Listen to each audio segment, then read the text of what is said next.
Iran की मेहरबानी से तो आपके 2 जहाज छूटे हैं, ये भूलो मत। ईरान तो जाएंगे, आपको भी जाना पड़ेगा एक दिन। हमेशा कहते कि देश की अर्थव्यवस्था अब सुपर पावर बनने जा रही है। चीन और अमेरिका के बाद सुपर पावर हम बनेंगे।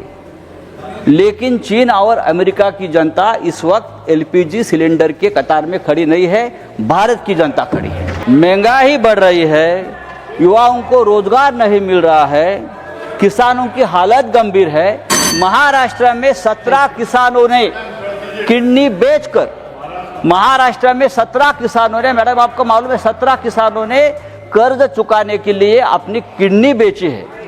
और ये बहुत चिंता का विषय, गंभीर विषय है। मैडम बार बार वहाँ से कहते कि सब कुछ ठीक है, गैस की कोई शॉर्टेज नहीं है, लेकिन बाहर जाकर आप देखिए क्या परिस्थिति है। अगर आपको देखना है तो आप काशी में जाइए।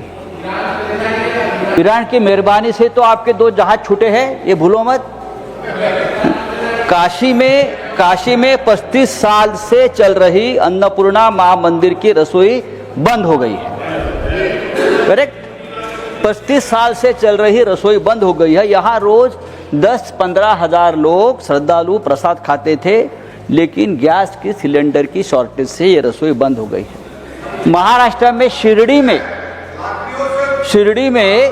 में प्रसाद के 2 लड्डू देते थे, अब सिलेंडर नहीं है तो 1 लड्डू देने लगे हैं, और जो प्रसाद की थाली है वो भी उसमें कटौती की है।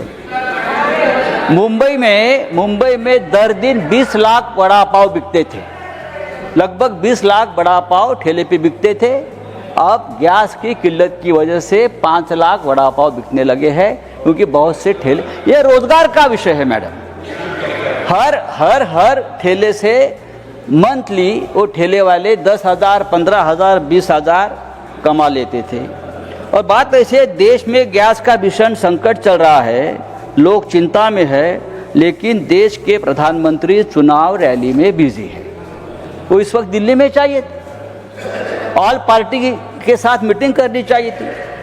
सर, देश की अर्थव्यवस्था की बात अगर हम करते हैं तो हम हमेशा कहते कि देश की अर्थव्यवस्था अब सुपर पावर बनने जा रही है। चीन और अमेरिका के बाद सुपर पावर हम बनेंगे। लेकिन चीन और अमेरिका की जनता इस वक्त एलपीजी सिलेंडर के कतार में खड़ी नहीं है, भारत की जनता खड़ी है। भारत की जनता खड़ी है।